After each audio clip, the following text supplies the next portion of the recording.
Change can be a franchise's best weapon, but it can also be its Achilles heel. Resident Evil 7 attempts to freshen up the series by taking us up close and personal to the derelict marshlands of Louisiana and the sickly Baker plantation, all in first person. But RE7 needs no introduction, so let's just get straight to it with a no BS, concise and spoiler-free review. And to avoid those spoilers, I will be using only footage mainly from the early stretches of the game.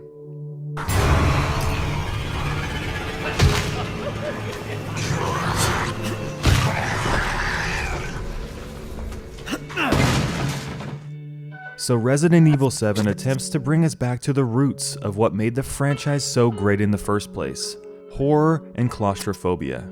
You play as Ethan Winters, a man searching for his missing wife Mia, who has been kidnapped by a homicidal backwoods family living in the Louisiana bayou. What begins as an eerie ghost story turns into something much more sinister as you progress through the game and learn what happened to Mia. RE7 brings back with it its stiffened, purposely clunky tank controls, but applies them in an eerie first-person perspective. This has many implications, and I want to discuss some of the more insightful ones now.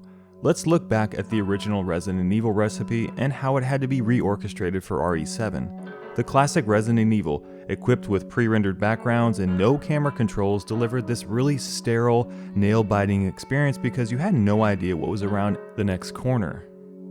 Jump scares could be set up to surprise you, key environmental objectives could be highlighted within each composition, and gameplay encounters could be structured to force you into very low visibility corridors and frantic gunfighting.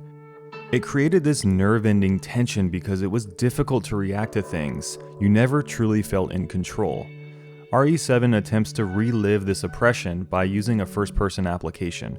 A first-person view does one thing really well for horror games. It severely limits what you can and cannot see. Better, it recaptures the fear of not knowing what's around the next corner, but also what's behind you. Turn off the lights, and you may feel genuinely afraid around corners, or simply move your camera up and down for fear of the game jumping out at you. This is because RE7 is very fond of implying action outside your view. Very early on in the game, you will witness things that you swore weren't there just a second ago.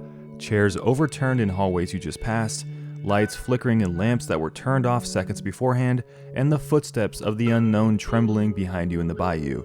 Because the first-person camera allows this to happen outside of view, the implication of movement is enough to make you paranoid. Most players will finish Resident Evil 7 in 12 to 15 hours, and the game is structured as a collection of large hub areas tied together thematically and through the narrative. Now, each area has its own theme and enemies, from the sickly, undead hillbilly family to the molded, the new zombie enemies that look like they're made from some sort of slimy black tar. But don't expect hordes of these things. RE7 focuses more on stealth, puzzles, and boss battles. It's more about the story here. You will be doing a lot of backtracking in RE7. After a short prologue section, you end up at the Baker home, where you'll be running back and forth between rooms and outside trying to uncover what happened by staying out of sight and uncovering environmental clues to help you solve puzzles.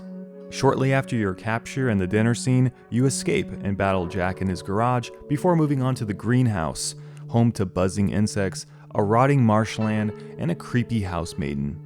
And later on, the game shifts focus to more industrial style areas with the molded, but you should discover those areas for yourself. RE7 forgoes music for the most part and leans more so on the use of ambient sound effects. The natural noises created by the unsettling environment you're in do a lot to draw you into the experience. The creak of the rotten wood beneath your feet, the gentle babbling from the frogs and the creatures in the mist beyond the bayou. It's all an asset to break down the wall between the player and the game. The same could be said about the visuals in RE7. How painstaking it must have been to craft a world that feels so alive, yet with such little life in it. Everything you see looks used, broken down, infested, rotten, or abused. Swish dynamic lighting is used in conjunction with static light sources to create some very great contrast between darkness and brightness in this game. As a result, some of the muddiness of the textures are obscured from view, which is exactly the reason why RE7 runs very well on even moderately equipped systems. Because the experience is curated so heavily, one playthrough gives you everything you need, assuming that you're completing everything that the game has to offer.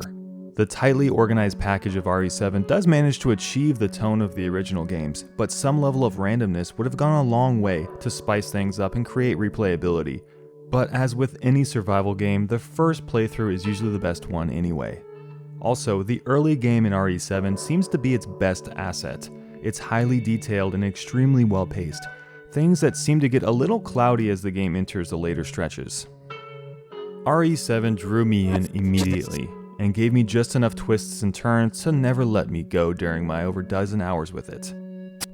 I love to see meaningful change brought onto a game that still supports the foundation that the franchise stands upon. It's beautiful, creepy, and exciting, Resident Evil 7, and while it's not a perfect game, and sometimes it can be very reminiscent of the successes of PT, I think I can say that RE7 has succeeded with this new vision, and I can't wait to see what happens in the next installment. Easy recommendation from me.